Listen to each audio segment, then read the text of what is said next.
Olá, voltamos ao vivo com o TAG Summit 2021. Novos ventos à vista, o que muda no portfólio pós-pandemia.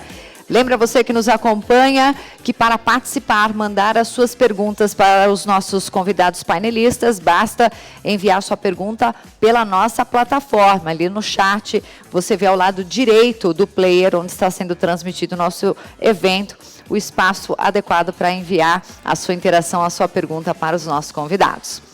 Teremos agora o painel Retorno Real de Investimentos Reais.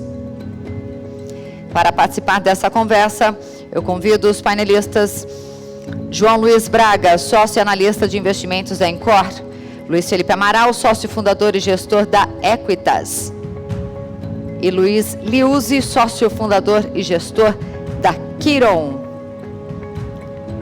Para mediar a nossa conversa, contamos com a presença de Valdir Milani, consultor na Voit Prev.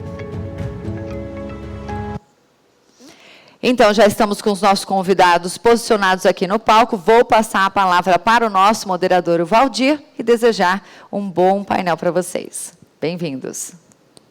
Muito obrigado, é um prazer estar aqui nesse evento da TAG, mais uma vez, palestras brilhantes, painéis brilhantes, e é uma satisfação e um orgulho estar aqui com 3 jovens gestores de casas aí que são, sem sombra de dúvida, referência no mercado de renda variável.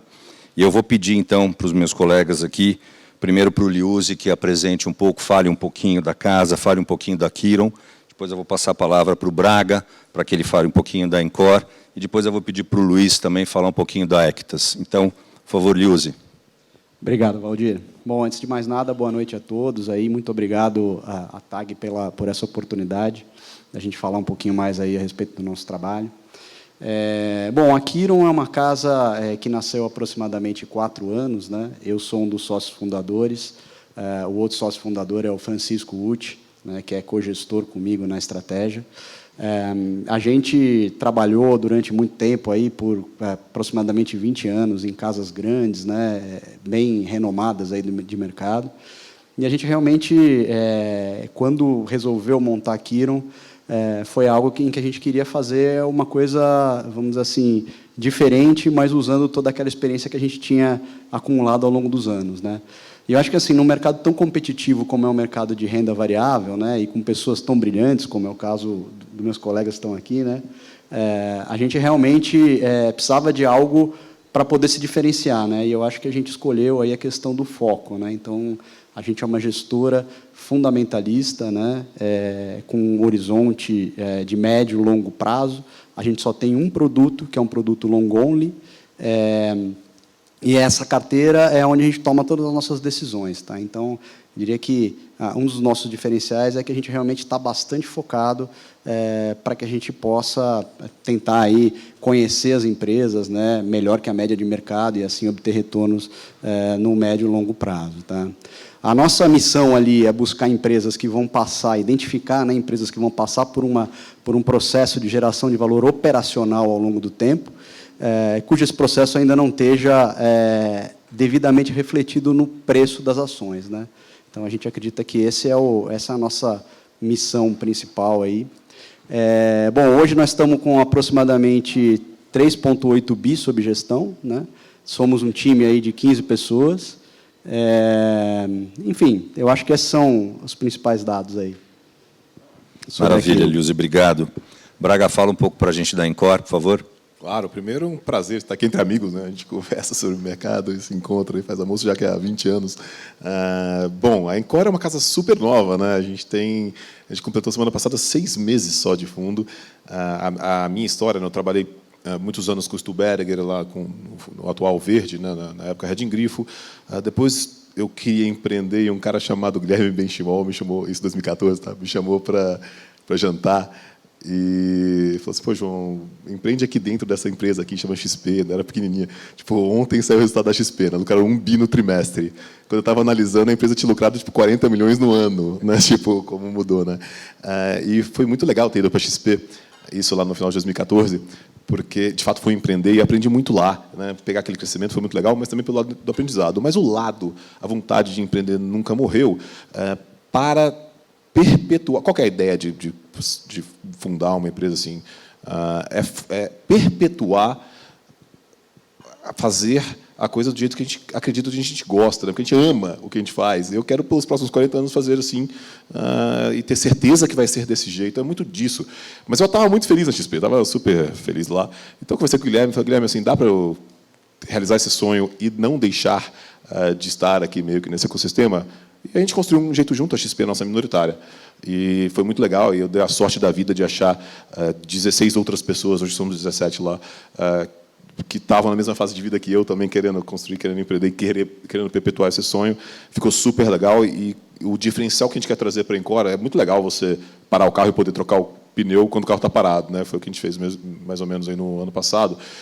O grande diferencial que a gente quer ter na Encore é o uso de tecnologia. A gente é uma casa híbrida entre ser fundamentalista, que a gente sempre foi, né? A gente cansou de discutir um monte de casos na vida, mas a gente também quer ter uma pegada quant, em duas frentes. Uma frente que o pessoal conhece, né? Modelos e computador tomando decisão. Essa frente ela não é pequena, mas a gente quer explorar aqui. Mas uma outra frente que a gente gosta muito, e essa eu estou muito, muito empolgado, que é a frente de dados alternativos.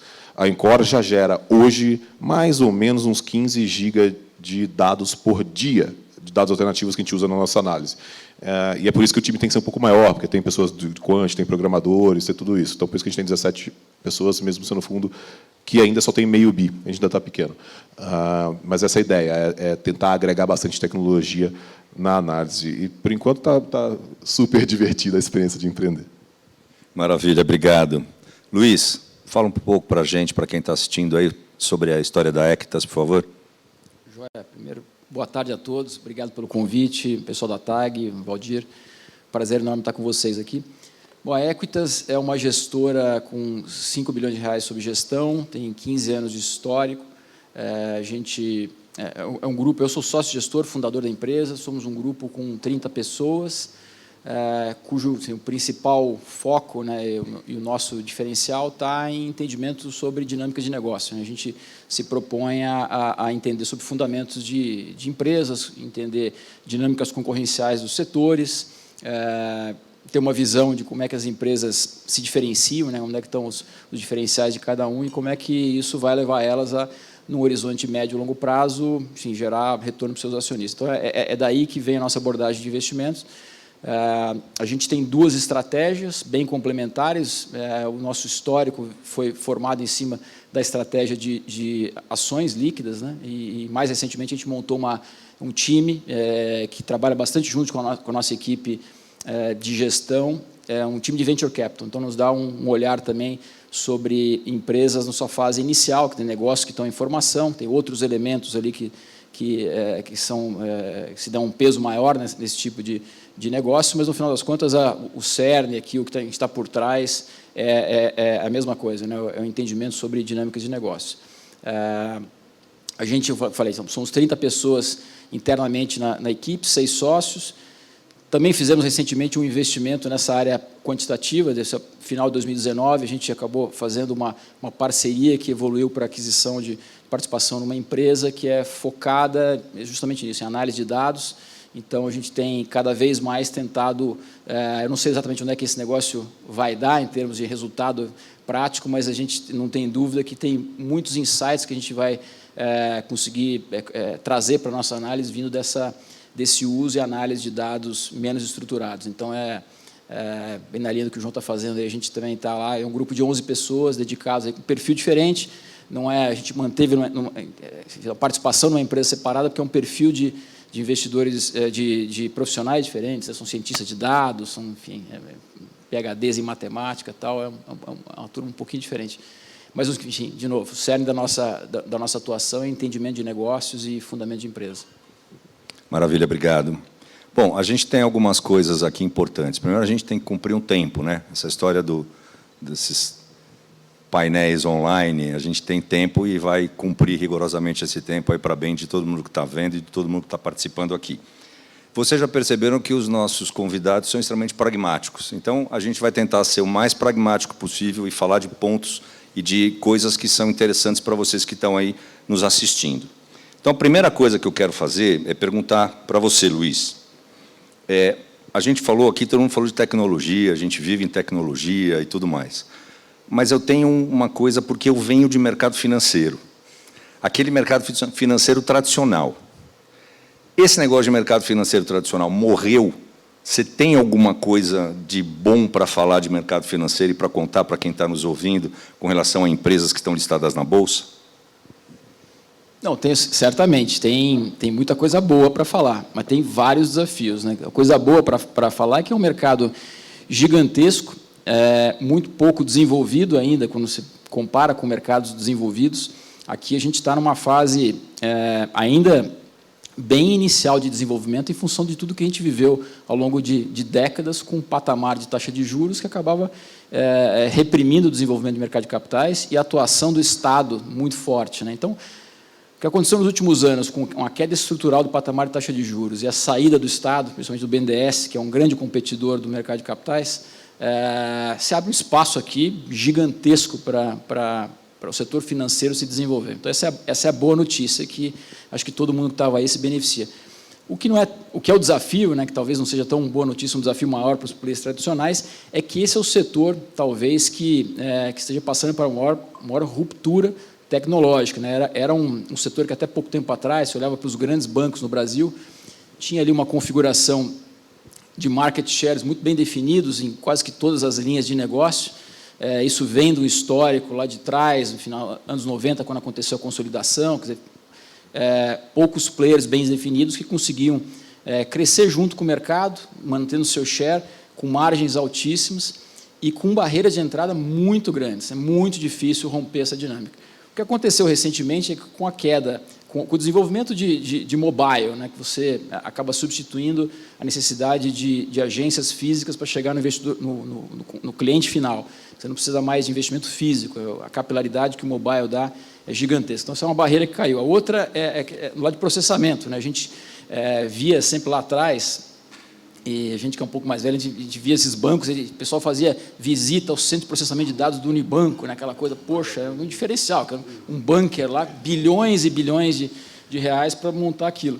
Hoje isso é um problema, porque a startup que está começando hoje, ela tem acesso à mesma capacidade de processamento, em nuvem, paga pelo uso, né? Então, caíram as barreiras de entrada.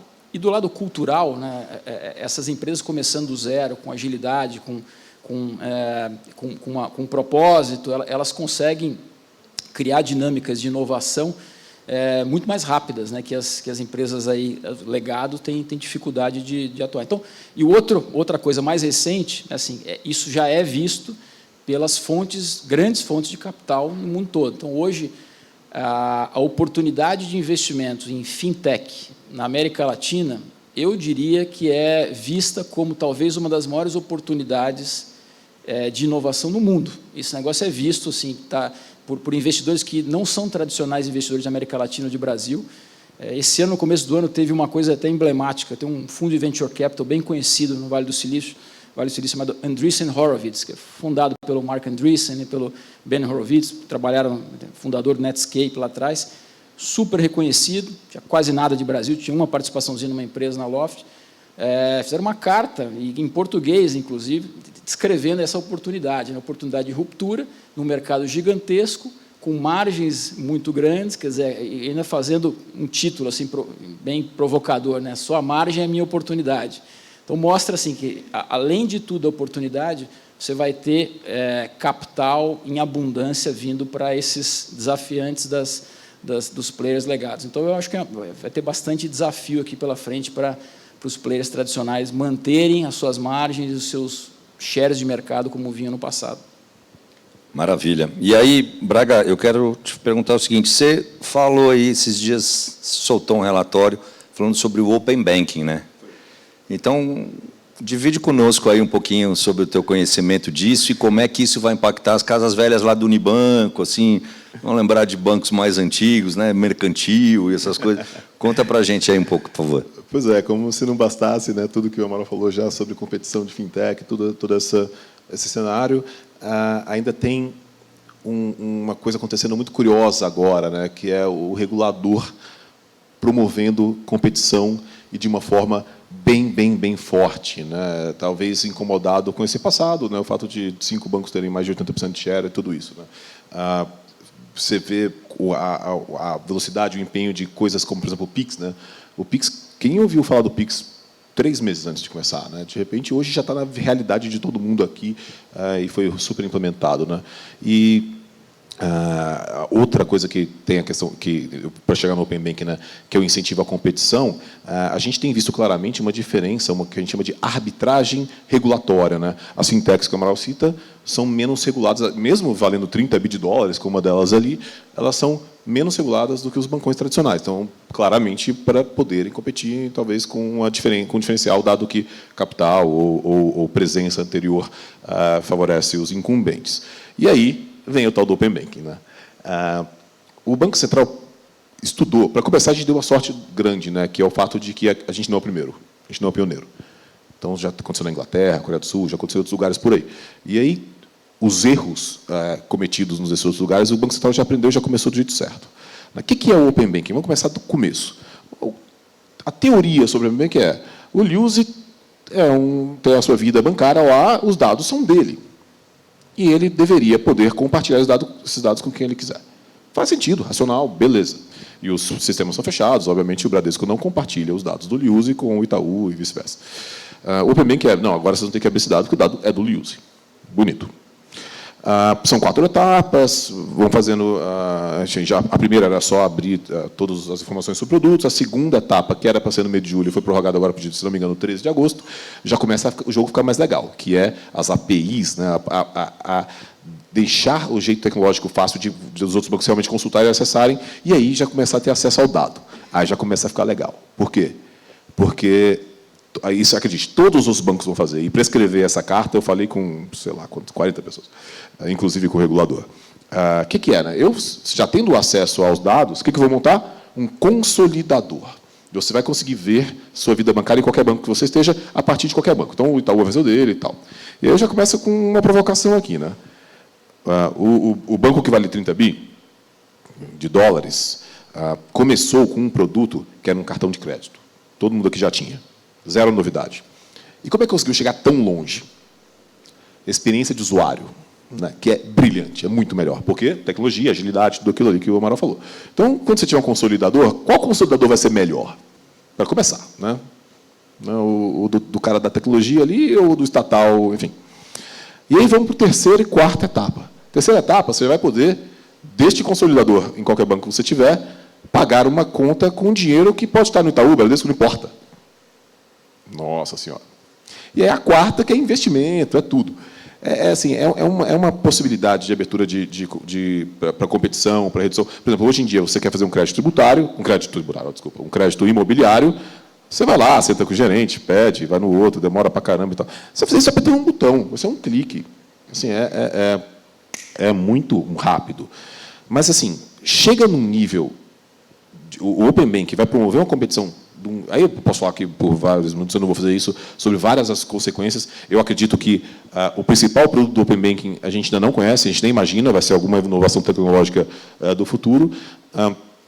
Mas uma coisa que eu tenho muita convicção que vai acontecer é que o ambiente competitivo vai ficar muito pior, muito pior. E não tem nada pior para qualquer empresa que a gente for falar aqui no cenário inteiro do que competição. Tem um livro que eu recomendo, que é o Competition Demystified, do Greenwald, que é brilhante e fala sobre isso. Não acho que é nada para agora, para amanhã. Não acho que o Banco Central quer colocar risco no sistema, mas a maior evidência de que ele quer promover a competição, para terminar, é a seguinte. Concordamos que o dado é do Liuzi. Mas o Open Banking é tão... Até eu achei isso, caramba, impressionante. É tão forte para promover a competição, que os bancos vão ter que abrir até seus limites de crédito, o limite que o Itaú dá para o Liuzi. Aí eu já até tenho dúvida se esse dado é do Liuzi ou se é do Itaú, né? Porque o Itaú tem um pessoal gigante, um banco de dados gigante, para chegar num número e falar assim, o Liuzi tem X limite de crédito. Eu posso montar amanhã o Braga Bank, falar, tá bom, eu vou lá, consulto o dado do Liuzi e dou um pouquinho a mais. Igual o PicPay já falou que vai fazer. Ou uma taxa um pouquinho menor. Pô, aí eu realmente concluo que a competição vai ser grande. Nada muito curto prazista e tal, mas ao longo de alguns anos aí, a gente vai ver um mercado completamente diferente do que ele é hoje. Iluse, você achou que você ia ficar na boa aí, não? Só tranquilo? Não. Todo mundo falou aqui o tempo inteiro de tecnologia.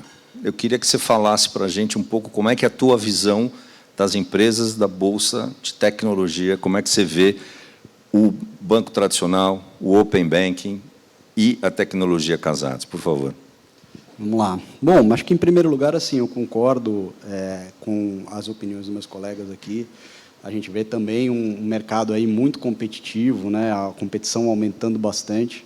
E, realmente, o principal elemento foi a quebra aí dessas proteções, né, que existiam nesse mercado. Eu acrescentaria só um ponto que eu acho que é bem importante também, acho que o João falou um pouco sobre isso, que é a experiência do usuário, né? Quer dizer que, enfim, acho que desde a Idade Média, aí, banco sempre teve uma resistência muito grande por parte do público, né?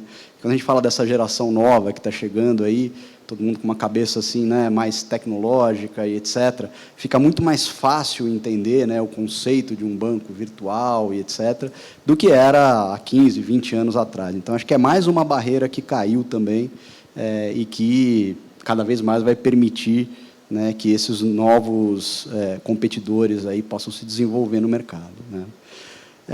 Eu acho também que, assim, esse tema, né, de novos competidores nos serviços financeiros, ele é bem interessante e a gente tem observado um foco bastante grande em serviços, tá? Então, a gente vê que a gente já consegue enxergar alguns grandes vencedores aí em vários segmentos bancários, onde o serviço é o principal produto, né? Então, vamos falar, por exemplo, no mercado de acquire, né, de captura de operações de cartão, você tem uma Stone aí que cresceu bastante, tomou bastante mercado já dos bancos, né?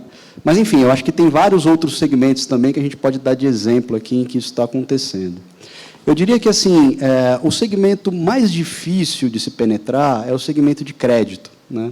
Justamente por conta de um ponto que o João colocou aqui também, quer dizer, você precisa de uma base anterior de dados muito grande, né, e de uma capacidade analítica muito focada para poder fazer bem o crédito, né? Eu acho que, assim, fazer crédito, começar um negócio de crédito, qualquer um consegue começar. O problema é você conseguir dar bem este crédito e que isso continue sendo um negócio sustentável, tá? Então, eu acho que hoje o que está colocado no mundo de fintechs hoje é esse grande desafio, né? Não tenho dúvida que, assim, o acesso às informações que vão vir através do Open Bank vai facilitar bastante, né? Vai ser uma abertura adicional para que as empresas, para que os desafiadores aí possam ter acesso à informação, mas ainda assim fica faltando aquela parte da experiência, né, de 20, 30, 40 anos, concedendo crédito e sabendo o que dá certo, o que dá errado e etc., né? Então, assim, eu queria contar uma das experiências, né, e juntando com o tópico de tecnologia que você colocou, de uma empresa que faz parte da nossa carteira, e que eu acho que conseguiu explorar bem, eu acho que tem uma chance muito grande dela ser um grande desafiador aí dos bancos nesse segmento do crédito, especificamente para pequenas e médias empresas, né? A gente está falando aí da TOTVS, né? A TOTVS é uma empresa basicamente de software, né? É uma empresa de ERP, ou seja, é um sistema que faz todo o back-office, né, para outras empresas, né? E cuida de toda a parte financeira e toda a organização da empresa, né? Bom, eu acho que, assim, só para vocês entenderem o que isso significa, né, ela é uma empresa que tem acesso a todos os dados, né, da companhia, ou seja, todos os dados da empresa para a qual ela pode estar concedendo crédito já estão no sistema da TOTVS, né, já são dados analisados, trabalhados e gerados pelo próprio sistema da TOTVS. Ou seja, ela potencialmente ela pode conseguir ter uma qualidade, né, de formação de carteira bastante diferenciada, né? A gente acha que esse é um caminho bem interessante. A empresa tem conseguido explorar isso muito bem. Ela fez uma aquisição recentemente de uma empresa chamada Supplier, que já era uma fornecedora de crédito, e em cima de todo o banco de dados que ela já tem, né, das suas empresas clientes, em cima da tecnologia que veio junto com a supplier também, ela tem conseguido criar carteiras de crédito, né, hoje ela tem uma carteira de crédito de aproximadamente 2 bi, obviamente, assim, já é significativo, mas é muito pequeno, né, diante do potencial que esse mercado tem e diante do tamanho da clientela, né, que a TOTVS tem já como ERP, né, ela é a líder nacional nesse segmento de ERP e boa parte do PIB do Brasil aí já passa por dentro dos sistemas da TOTVS. Então, assim, a gente acha que esse é um exemplo bem interessante, né, de como um desafiador aí ao sistema atual, ele pode entrar de uma forma muito eficiente no mercado, fazendo aquilo que é o mais difícil, né, que é o crédito. Então, quer dizer, se até o crédito é viabilizado, poxa, nos serviços eu acho que a gente tem até mais exemplos aí muito bem-sucedidos já, né? Muito bom, obrigado, Luzi. Braga, uma pergunta que veio aqui, que encaixa com o que você falou do Open Banking. Um participante pergunta como é que fica, na tua visão, a segurança do sistema. Eu quero emendar e aproveitar, já que o Luzi falou em nome de empresa, que empresa que está na sua carteira nesse nicho de business? Boa pergunta sobre segurança. E também boa pergunta sobre empresa, que às vezes a gente estuda para não ter alguma empresa também, né? Então, exatamente. Às vezes, que até pode ser o caso aqui.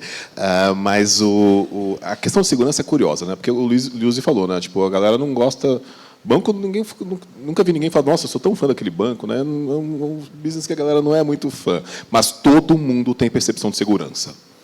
Eu lembro do meu finado avôzinho, quando eu trabalhava com o Stuberger, ele falou, vô, coloca um dinheiro lá. Eu falei, não, meu dinheiro está no Itaú, eu estou vendo ali o Itaú. Né? Tipo, não, cara, o Stuberger é bom, cara, é joia.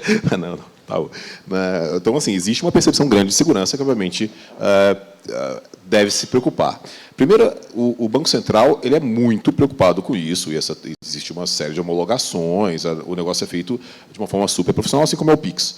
Né? Já está aí, já está funcionando. Então, eu acho que é um sistema que a primeira preocupação não é a competição, igual eu falei, a primeira preocupação é a segurança do sistema. E a segunda, não sei qual que é a segunda, a competição é alguma depois. Enfim. Mas, então, eu acho que é tranquilo. Agora, eu acho que é mais importante a gente pensar na percepção. O fato é, o brasileiro é um cara muito engajado com tecnologia. Você pega qualquer métrica, por exemplo, eu gosto muito de Mercado Livre, né? Que, aliás, acabou de soltar o resultado, parece que foi bom. Né? Vamos comemorar. Já entregou a empresa. Aliás, o Mercado Livre pode ser uma boa, porque ela tem o Mercado Pago, né? Que é uma fintech gigante de um grande sucesso que está rolando lá. Mas, voltando, né? Por causa de Mercado Livre, a gente foi estudar bastante essa questão de uso, né, de internet no Brasil. E o Brasil é top 3 do ranking de qualquer coisa que você quiser olhar para a internet. Horas, rede social, enfim, qualquer coisa que você quiser olhar. Então, o Brasil já é mais engajado com essas coisas do que eu acho que traria um nível de aceitação maior da inovação tecnológica trazida pelo Open Banking. Mas, assim, você vai compartilhar seu dado. Né? O segundo ponto é o seguinte, eu já estou achando que essa coisa... Aliás, quando eu escrevi a carta, deve ser uns 2, 3 meses, eu cito na carta que eu achava que isso ia acontecer, que eu vou falar agora. Eu já estou tendo evidência. Porque a carta deu uma viralizada, então qualquer pessoa que lê alguma coisa de Open Banking me banda, tá super divertido isso. Que é o seguinte, eu acho que os bancos vão pagar pelo dado, eles vão te pagar para você abrir o dado no Open Banking. É esse nível que vai chegar.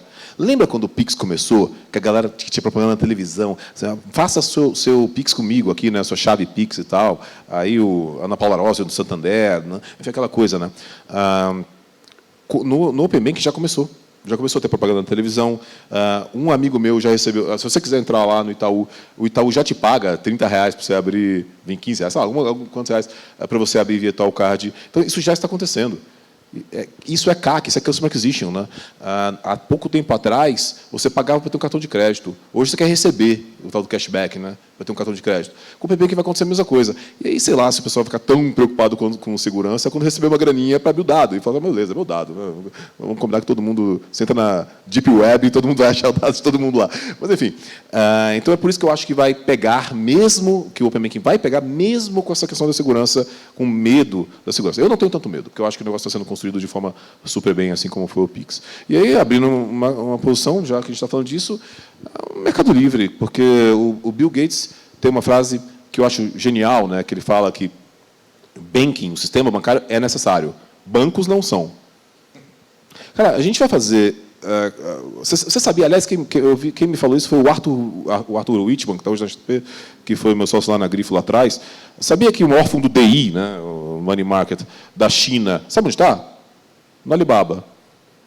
Daqui a pouco, talvez, o maior fundo DI do Brasil vai estar na XP e o segundo vai estar no Mercado Pago. Né? Por que não? Né? Tipo, o fato é, o grande desafio, estou começando pelo lado bancário, né? Porque o lado que não é necessariamente o lado mais brilhante do Mercado Livre, que é a experiência de usuário maravilhosa daquele marketplace, que quem aqui não usa, vai começar a usar amanhã e vai me xingar, porque é tão bom que você vai querer comprar todo dia. Né? E agora vai fazer supermercado lá, hein? Fica a dica. Propaganda não, né, gente? Opa. Vamos lá, vai. Então, o que é o grande desafio de uma wallet qualquer, do Nubank, do C6, do Inter? É o que a gente chama de cash in. Por que você vai botar o dinheiro lá? Eu quero receber um salário lá. Eu quero mandar R$1.000 para lá. Né? Esse é o grande desafio. E existe fricção, né? Você recebe seu salário no incumbente hoje.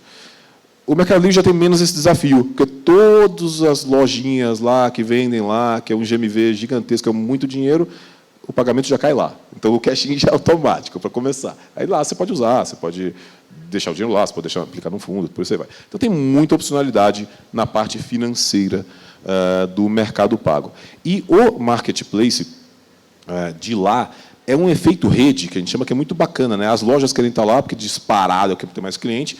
O nível de serviço é disparado melhor. Eles entregam, a gente tem, nessa questão de pesquisa de dado, a gente monitora a entrega para um monte de produto, para um monte de CEP, e é disparado o melhor, a percepção do usuário. Não sei se você sabia, mas o Mercado Livre hoje tem mais van do que os Correios. Né? Então, isso retroalimenta um efeito rede, que ela passa a ser a que mais cresce, a que mais, enfim, ela vai caminhando para ganhar mais no mercado. Eu não acho que o Brasil é um mercado de só ter um player, não, como é os Estados Unidos. Mas eu acho que ela vai estar em outro patamar e a briga é pelo segundo lugar. Então, é um caso... E quando a gente fala de Mercado Livre, que a gente começou pelo lado bancário, né, o lado bancário não foi como ela começou. Ela começou com o marketplace. O lado bancário era uma opcionalidade, né, que é o que o Luiz falou, sobre tecnologia. Né? Imagina quantas outras opcionalidades você tem quando você tem mais de 200 milhões de usuários, quando você tem o dinheiro lá, enfim, como propaganda no site, que a Amazon faz super bem, que ela não faz ainda, está começando. Ela pode ser um dia um Correios. É tanta coisa que a gente não consegue nem colocar na planilha hoje. E aí é aí que pode vir os upsides no futuro. Então, estaria Mercado Livre. Praticamente um ecossistema, né? Se a gente parar para pensar, é um ecossistema. Exatamente. Luiz, mercado financeiro, quem que é o nome da vez aí? Vai, fala. Já que todo mundo entregou, entrega você também. Não sei se tem nome da vez, mas a gente tem uma posição, no mercado financeiro especificamente, tem uma posição relevante em BTG, que tem a ver com as duas coisas que eu falei aqui, né? O aprofundamento de mercado de capitais, né? O banco se beneficia disso na veia, em todas as linhas de negócio.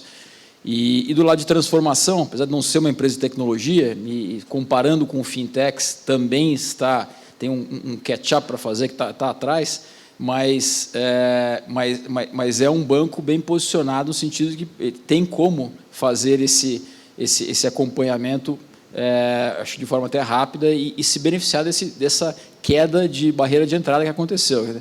Imaginar que é um banco que tem todas as linhas de negócio tradicionais de banco, fora a questão de varejo. O varejo era quase que impenetrável em função da barreira de entrada da rede de agências, que era uma coisa que tinha que ser construída, senão você não operava no varejo. Com essa queda de barreira de entrada, o banco está desenvolvendo, vai conseguir desenvolver a sua operação de varejo, daí não é só pessoa física, mas também segmentos de pessoa jurídica, o PME, uma pequena e média empresa, talvez sejam um dos segmentos mais interessantes e lucrativos para a operação bancária, tanto lá de crédito quanto também de serviço, e consegue fazer isso até com uma agilidade que a gente acha que muito maior do que os bancos maiores, em função do tamanho. Uma coisa é você fazer uma transformação cultural de processos numa empresa que tem 100 mil funcionários, como é o caso dos grandes bancos, e aumentando, né? Alguns estão aumentando agora, de novo, o número de funcionários. A outra é uma operação com poucos milhares, né? 3, 4 mil funcionários, você vai, 5 mil vai, 6 mil vai. Assim, 90 mil é difícil, 100 mil é muito difícil fazer essa mudança. Então, o banco está fazendo percorrendo essa jornada de desenvolvimento do varejo. Isso é muito claro em todas as linhas de negócio. E tem um outro aspecto da operação de varejo que se fala pouco. Eu vejo pelo menos os analistas falarem muito pouco, que é um benefício enorme para uma operação bancária, que é o funding. Você ter acesso a funding de varejo para uma operação tradicional de banco de investimento de atacado, que dependia de funding de atacado, que é muito incerto, e a gente que também é um pouquinho mais velho, que já viveu algumas dessas aí, essas crises, o que acontece em crises, e as crises acontecem, é que as fontes de funding de atacado secam, e esses bancos têm dificuldade grande de continuar operando. Acontece que eles têm que operar num nível de segurança muito maior, quer dizer, basileias muito maiores, um nível de capital muito maior para poder suportar essa incerteza. Então, o banco desenvolvendo também a parte de funding de varejo dá uma liberdade, uma capacidade para usar melhor, de maneira mais eficiente o balanço para a parte de crédito, que a gente acha que é uma jornada, né? Eu acho que é uma jornada de vários anos, não exatamente está lá ainda nos números, mas eu acho que é uma operação que está muito bem posicionada para as duas tendências, o tal do aprofundamento do mercado de capitais e a transformação digital que estão, acho que bem melhor posicionados do que os incumbentes. Hein? Maravilha. Só lembrando que nada disso aqui é recomendação de nome de empresa nem nada, né? Mas acho que é sempre bom a gente fazer esse disclaimer aqui. Exato. Agora, pergunta, a gente está indo para a reta final aqui, acho que a gente deve ter mais 5, 10 minutos só para encerrar o painel. Eu vou te fazer uma pergunta, Lilzi. A Bolsa começou a perder um pouco de dinheiro, né? O pessoal está um pouco mais cético, deu uma caída, deu uma barrigada aí. É hora de entrar? É uma excelente pergunta, assim. O que a gente tem pela nossa experiência aí, né, é que realmente, assim, nos momentos em que você tem mais estresse, em que as pessoas estão em dúvida com relação, principalmente a fatores que tendem a não ser tão estruturais, né, como eu posso explicar um pouco melhor, a gente acredita que é o que está acontecendo agora. Esses são exatamente os momentos de você comprar, de você montar, aumentar a posição, né? É claro que assim o nosso foco, né, no dia a dia está em entender as empresas, né? Eu acho que é uma característica, inclusive, dos três que estão aqui, né? A gente está focado no mundo micro, entender realmente muito bem em que empresa a gente quer investir, né? Mas é claro que tudo está, né, como pano de fundo, existe esse contexto, né, do cenário. E, realmente, assim, quando você identifica uma empresa que é especial, que tem alguns diferenciais importantes, e você consegue comprar ela, né, num preço interessante por conta de uma externalidade, ou de algo que aconteceu e que não é relacionado a esse bom fundamento que ela tem, para a gente é o sweet spot, assim, é onde a gente gosta de estar e é o que a gente gosta de fazer, né? Então, eu acredito que agora tem um pouco dessa cara, né? Porque o mercado está nervoso com vários elementos diferentes, parece que até que a cada dia é com algo diferente, né? A gente não consegue nem entender exatamente o que está acontecendo. A gente tem um pano de fundo fiscal brasileiro, tem um risco externo também, né, importante, mas nada disso parece, na nossa opinião, ser algo que vai mudar estruturalmente ou fundamentalmente o cenário para frente. E é por isso que a gente acha que é um bom momento aí para aumentar posições, enfim, ou formar novas posições em renda variável.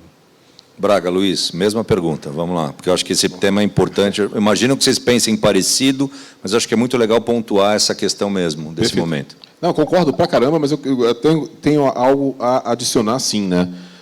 Primeiro, para comprar a Bolsa, sim. Nesse patamar, a Bolsa é boa, mas não necessariamente o Ibovespa, é isso que eu ia falar. Eu gosto do pragmatismo. Vai comprar a Bolsa. Meu dinheiro está todo lá, mas, enfim, não estou só falando.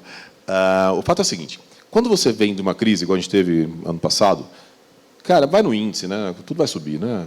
Aquela coisa. Se você quiser ser seletivo para pegar um pouquinho a mais ou a menos, você faz stock picking. Mas se você ganhar no índice, você vai bem, né? E eu acho que a gente não está mais nessa onda, a gente está na segunda onda. Sem querer puxar a sardinha para o nosso lado, mas já puxando que é a história do stock picking. Né? A primeira onda já foi. Por quê? Primeiro, bancos. O índice, o Ibovespa é muito pesado em bancos e commodities. Né? Bancos, já deixei bem claro aqui que eu não sou o cara mais otimista do mundo por questão de competição. Commodities estão até baratas, assim, as empresas, né? Porque as commodities estão lá em cima, mas tem uma carinha de topo de ciclo que me dá um certo medo. Tá? Em celulose a gente já viu cair, até em aço um pouquinho, depois melhorou. Então, eu tenho um certo medo. Então, eu já estou falando de metade do índice, que eu não sei se eu estou necessariamente muito otimista, né? Mas, quando você olha para empresas e setores, a gente está super otimista. Eu brinco lá na empresa que não pode surgir um caixinha que alguém quer comprar alguma coisa. É um sentimento qualitativo, mas que é muito importante. Porque eu já vivi, estou há 20 anos no mercado, eu já vivi momentos que meus analistas, não quero comprar, acho... Não, meus analistas estão querendo comprar. E tem muito setor que passou por transformações gigantescas, seja por causa do Covid, enfim, e que dependem tão pouco desse macro que o Luzzi falou, né? Assim, a eleição vai mudar tão pouco se o Mercado Livre vai crescer muito. Por exemplo, e-commerce, né? E-commerce mudou completamente com o Covid. Saúde, eu imagino que a demanda reprimida por saúde suplementar no Brasil deve ter explodido com essa história infelizmente, a história triste de você ver pessoas que você conhece, da sua família, ou próximas de você, que sofreram. E só 1/4 da população tem saúde suplementar no Brasil, né? E hoje você tem opções verticalizadas baratas, né? Como Intermédica, Capvida e tal. Então, existe uma carteira na Bolsa muito boa, a preços muito atrativos no exato momento, que não necessariamente é o Ibovespa. Luiz. Sobre momentos de comprar bolsa, de geral... Eu sei que você vai falar, não compra, pessoal, vou botar dinheiro na poupança. É uma opinião isenta aqui, né, de um gestor de renda variável. Não, é o momento, veja bem, vamos lá. Não, assim, eu tenho a impressão que a gente não toma decisão baseada na percepção do momento de investir, porque eu não acho que é o nosso diferencial. Como eu falei, a gente formou uma equipe, um processo de investimento, dentro de uma filosofia tal, que prioriza muito o entendimento... Comentei aqui sobre negócio, sobre o que está por trás. Agora, no curto prazo, o que domina, de fato, o vai e vem de ações são os sentimentos, né? Os sentimentos para lá e para cá. A gente não age em cima disso, mas eu acho importante, pelo menos, entender o que está acontecendo para... A gente tenta formar convicções de investimento, mas o tempo todo se questionar a respeito das nossas convicções. A última coisa que eu quero é ter uma convicção muito forte, todo mundo no outro lado, depois eu descobri que a minha convicção era a convicção errada. Então, o que está acontecendo no mercado que eu não estou vendo aqui, né? A percepção que a gente tem é que tem um momento agora de uma série de pequenas coisas que acabaram levando a uma deterioração de percepção sobre o Brasil e sobre mercados emergentes como um todo, muito pontual e acentuada, né? Começou um risco de China, enfim, a regulação sobre as empresas de tecnologia, que fez mercados emergentes como um todo, mas primeiro China caindo bastante, o Brasil depois veio atrás. Aí alguns elementos de preocupação com terceira onda, quarta onda de Covid lá fora, e que aqui também pode chegar em algum momento, variante Delta, tal. E aqui dentro alguns ruídos, né? Algumas coisas do tipo... preocupação com o fiscal, que tinha melhorado muito no passado, né? O pessoal se deu conta, de repente, lá em maio, que o problema fiscal não era tão grande, né? Um pouco de aceleração de atividade econômica com um pouco de inflação jogava a relação dívida-PIB para uns 10% abaixo do que se imaginava até pouco tempo atrás. Agora vem uma preocupação adicional com tudo que está se falando sobre aumento de Bolsa Família, com a questão dos precatórios e tal. Esse negócio todo, daí mais os ruídos políticos tal de sempre, entraram meio que num caldo aqui e muita gente, assim, vou dar uma opinião aqui, um palpite sobre questão técnica, não tem nada a ver com o que a gente faz, mas parece, né, que muito gestor macro e tesourarias, inclusive, o que se chama de mal comprado. O sujeito ali comprou Brasil, ou todos os ativos que vão bem quando o Brasil vai bem, ali em maio, junho, e agora acabou sendo meio, tomou um stop aqui, está num momento ruim. Então, assim, isso tudo leva para um momento de sentimento tendo levado ativos do Brasil pontualmente para um patamar que parece, eu acho que depreciado. Então, geralmente, essas coisas são bons pontos de entrada, né? Não que eu tenha feito nada, eu estava comprado, continuo comprado, então o fundo caiu bastante nesse período aí, mas, assim, do lado de fundamento, eu não vejo razão para esses ajustes rápidos que aconteceram recente. A gente acha que tem, assim, as empresas estão muito saudáveis.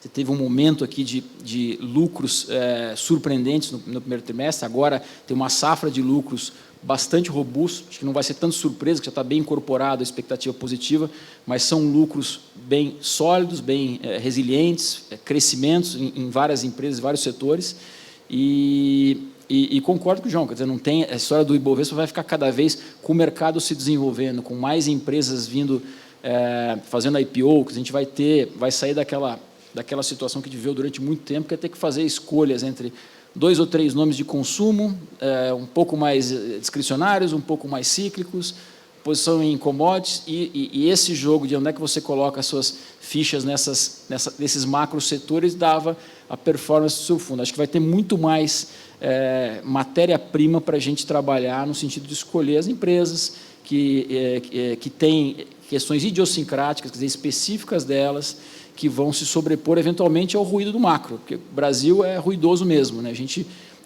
além desse ambiente lá fora, que está um pouco doido, aqui a gente tem sempre ruído e tem que contar com isso, né? A gente tem que contar que, diferente lá dos Estados Unidos, o Buffett fala muito dessa história, né, de vira e mexe.